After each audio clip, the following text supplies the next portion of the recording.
Friends, special and யூனிக்கான egg fry ரொம்ப ஈஸியாக எப்படி பண்ணுறது அப்படின்றது தான் இந்த வீடியோவில் பார்க்க போகிறோம். எப்பவும் எக் ஃப்ரை செய்கிறது போல் இல்லாமல் கிட்ஸுக்கு பிடிச்ச மாதிரி வித்தியாசமான ஒரு ஷேப்பில் எக் ஃப்ரை பார்க்க போகிறோம்.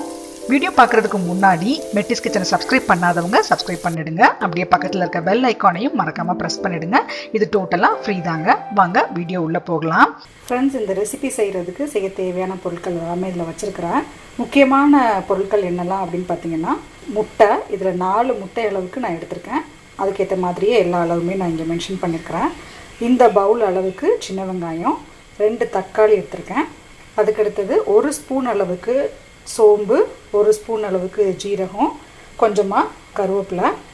அடுத்தது 1 ஸ்பூன், அதாவது 1 டேபிள் ஸ்பூன் தான் நான் மென்ஷன் பண்ணுறேங்க. 1 டேபிள் ஸ்பூன் அளவுக்கு மிளகாய்த்தூள், 1 டேபிள் ஸ்பூன் கரம் மசாலா, உப்பு தேவையான அளவு. அடுத்தது இது ஆம்ச்சூர் பவுடர், அதாவது மாங்காய் பொடி அப்படின்றது இதில் வச்சுருக்கேன். இது வந்து ஆப்ஷனல் தான். உங்களுக்கு வேணும் அப்படின்னா நீங்கள் யூஸ் பண்ணிக்கலாம், அப்படி இல்லைன்னா தேவைப்படாது. புளிப்பு வேணும் அப்படின்னா எக்ஸ்ட்ராவாக நீங்கள் தக்காளி கூட இதில் ஆட் பண்ணிக்கலாம். ஆம்ச்சூர் பவுடர் எப்படி இப்போ வீட்டில் பண்ணலாம் அப்படின்றத இன்னொரு வீடியோவில் நான் ஷோ பண்ணியிருக்கேன். அந்த வீடியோ பாருங்கள். இப்போ மாங்காய் சீசன் அப்படின்றதுனால நீங்களே வீட்டில் இதை ரெடி பண்ணி வச்சுக்கலாம். மாங்காய் சீசன் இல்லாத டைமில் இந்த ஆம்ச்சூர் பவுடரை நீங்கள் யூஸ் பண்ணிக்கலாம். ஸோ இதில் தான் தேவையான பொருட்கள். இந்த பொருட்களை வச்சு எப்படி இந்த டிஷ் நம்ம பண்ணலாம் அப்படின்றத வாங்க பார்க்கலாம். நான் இதில் எலக்ட்ரிக் குக்கர் யூஸ் பண்ணுவேன். நீங்கள் எலக்ட்ரிக் குக்கர் இல்லை அப்படின்னா இட்லி சட்டியில் கூட இதை சேம் ப்ராசஸ் பண்ணிக்கலாம்.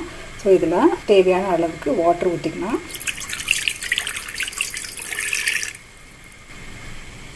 அதுக்கப்புறம் ஸ்விட்ச் ஆன் பண்ணிவிட்டு குக்கிங் மோட் போட்டுடலாம். வாட்டர் கொஞ்சம் ஹீட் ஆகட்டும். ஆனதுக்கப்புறமா நம்ம எக்கு இதில் வச்சுக்கலாம். நீங்கள் நார்மலாக இட்லி சட்டியில் பண்ணிங்கனாலும் வாட்டர் ஹீட் ஆனதுக்கப்புறமா நீங்கள் இட்லி தட்டில் எக் எல்லாத்தையுமே ஊற்றிட்டு அதுக்கப்புறம் நீங்கள் வச்சிடலாம்.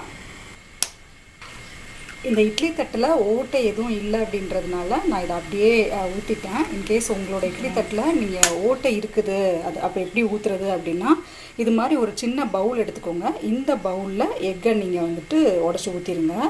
இப்போ பாருங்கள், நான் பண்ணுறேன்.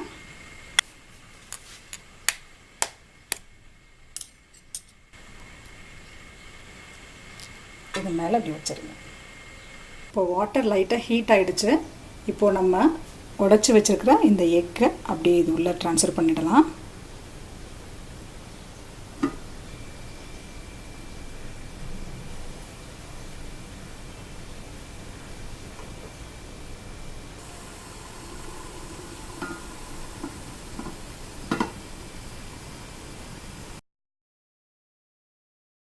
எக்கெல்லாம் குக் ஆகிட்டுருக்கிறது தெரியுது. இந்த டைம்லையே நம்ம இதுக்கான மசாலா எப்படி செய்கிறது அப்படின்றத பார்த்துடலாம். ஒரு மிக்ஸி ஜார் எடுத்துக்கிட்டு அதில் இந்த சின்ன வெங்காயம் கட் பண்ணி வச்சுருந்தோம் இல்லையா, அது எல்லாத்தையுமே இதில் போட்டுருங்க. அடுத்தது இதிலையே 1 ஸ்பூன் சோம்பு, 1 ஸ்பூன் ஜீரகம், இது ரெண்டையும் சேர்த்து இதை நல்லா நைஸாக அரைச்சிடலாம். வெங்காயம் அரைச்சதுக்கு அப்புறமா 2 தக்காளியையும் இது மாதிரி மிக்சியில் போட்டு நைஸாக அரைச்சி எடுத்துடலாம். ஜீரகம், சோம்பு இது எல்லாத்தையுமே நல்லா நைஸாக அரைச்சி வச்சிட்டோம். அதே மாதிரி 2 தக்காளி சொல்லியிருந்தாலே அந்த தக்காளியை நல்லா நைஸாக அரைச்சி வச்சாச்சு. இங்கே இருக்கிறது எல்லாம் தான் மசாலா செய்கிறதுக்கு தேவையான பொருட்கள். எக்கு ரெடி ஆகிறதுக்குள்ளேயே இதை வச்சு நம்ம மசாலா செஞ்சு முடிச்சிடலாம். பேன் நல்லா சூடாயிடுச்சு. இப்போது இதில் ஆயில் ஆட் பண்ணிடலாம்.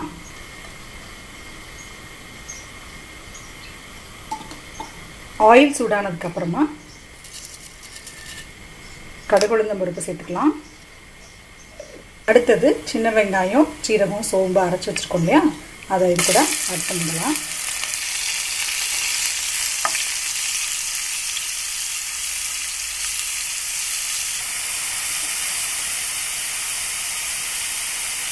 இப்போ ஆனியன் நல்லா கோல்டன் ப்ரௌன் ஆகிடுச்சு. இப்போது அரைச்சி வச்சுருக்கிற தக்காளி ஆட் பண்ணிடலாம்.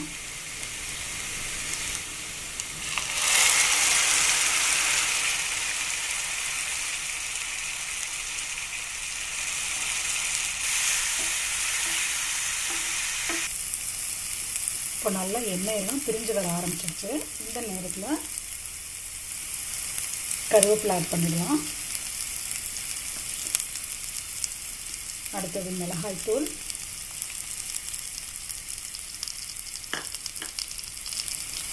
அடுத்தது கரம் மசாலா,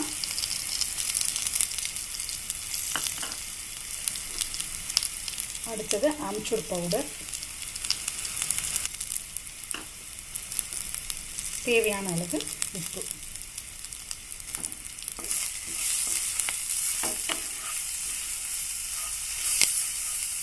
பச்சை வாசனை எல்லாம் போயிடுச்சு. இப்போ இது கூட கொஞ்சமாக வாட்டர் ஆட் பண்ணிவிட்டு எக்கை எடுத்துட்டு இந்த மசாலா கூட ஜாயின் பண்ணிடலாம். எக் இப்போ ரெடி ஆகிடுச்சு. செக் பண்ணணும் அப்படின்னா லைட்டாக இது மாதிரி இதில் ஒரு சின்னதாக நைஃப் வச்சு ப்ரெஸ் பண்ணி பாருங்கள். எடுத்தீங்க அப்படின்னா எதுவுமே ஒட்டாமல் இருக்கும். ஸோ இந்த ஸ்டேட்டில் இது நல்லா குக் ஆகிடுச்சு. ஸோ மேக்ஸிமம் 10 மினிட்ஸ் இருந்தாலே இது போதும். இந்த இட்லி தட்டிலேருந்து எப்படி எக்கை எடுக்கிறது அப்படின்றத உங்களுக்கு ஷோ பண்ணுறேன் பாருங்கள். இப்போது இதை வெளியில் எடுத்துடலாம்.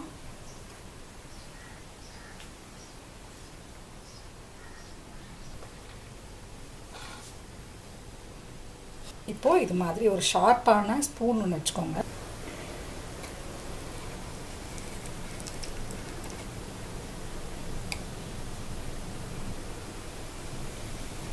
பாருங்க, நல்லா அழகான ஷேப் ஒன்று உங்களுக்கு எக் ரெடி ஆகிடுச்சு.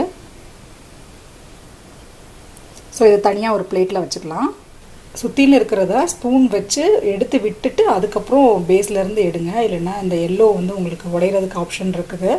அதனால் நல்லா சுற்றிலும் இது மாதிரி எடுத்து விட்டுக்கோங்க.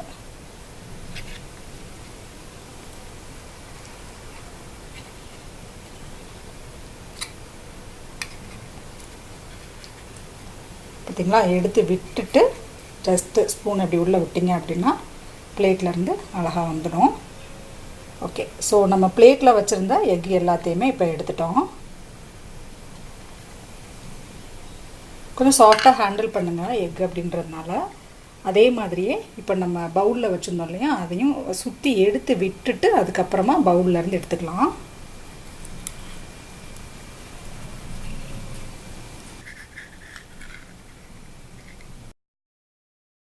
பாருங்க, அழகாக வந்துடுச்சு.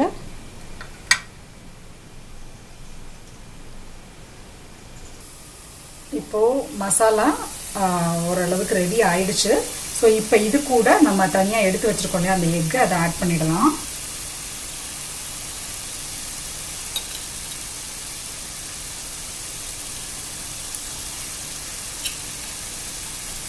நம்ம எக்கு ஊற்றும் போது சால்ட் எதுவுமே ஆட் பண்ணலை. மசாலாவில் தான் சால்ட் ஆட் பண்ணியிருக்கிறேன். இப்போ நீங்கள் குக் பண்ணும்போது சால்ட் எல்லாமே இந்த எக்கோட ஜாயின் ஆகிடும். வச்சுட்டு சின்னதாக ஒரு பிரேக் பண்ணிக்கோங்க. எல்லோ பார்ட் டச் பண்ண வேண்டாம். ஜஸ்ட்டு இந்த இடத்துல மட்டும் இது மாதிரி ஒரு ஹோல் போட்டுட்டிங்க அப்படின்னா மசாலா எல்லாமே உள்ளே ஜாயின் ஆயிரும். ஸோ உங்களுக்கு அவிச்ச முட்டை சாப்பிட்ற மாதிரி இல்லாமல் நல்லா ஃப்ரை பண்ணி சாப்பிட்ற மாதிரியான ஒரு எஃபெக்ட் இருக்கும். இப்போ இந்த ஸ்டேஜில் இந்த எக்கை இப்படி லைட்டாக திருப்பி விட்டுடலாம்.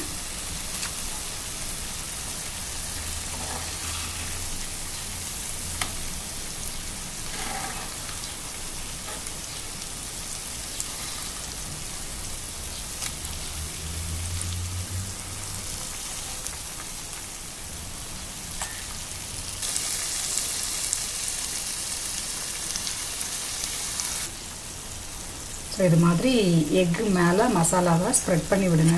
ஸோ மசாலா எல்லாமே எக்கு கூட நல்லா ஜாயின் ஆகிக்கிறோம். ஸோ எக்கோட டேஸ்ட் இன்னும் ஜாஸ்தியாயிரும். ஸோ மேக்ஸிமம் ஒரு 5 மினிட்ஸ் மட்டும் நீங்கள் இது குக் பண்ணாலே போதும். அதுக்கு மேலே தேவைப்படாது. இப்போ இதை மூடி போட்டு வச்சிடலாம். 5 மினிட்ஸ்க்கு அப்புறம் பார்க்கலாம். இப்போ 5 மினிட்ஸ் ஆயிடுச்சு. முக்கியமான விஷயம், 5 மினிட்ஸுமே இதை சிம்மில் வச்சுட்டு குக் பண்ணுங்க.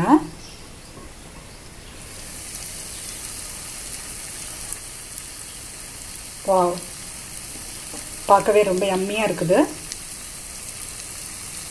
ஆயில் எல்லாமே நல்லா ஸ்ப்ளிட் ஆகி வந்திருக்குது. ஸோ இந்த ஸ்டேஜில் நம்ம அடுப்பை ஆஃப் பண்ணிடலாம். லாஸ்ட்டாக கார்னிஷிங்காக இது கூட கொஞ்சமாக கருவேப்பிலை ஆட் பண்ணிடலாம். எக் ஃப்ரை ரொம்ப டிஃப்ரெண்ட்டான ஒரு பேட்டர்னில் ரெடி ஆயிடுச்சு.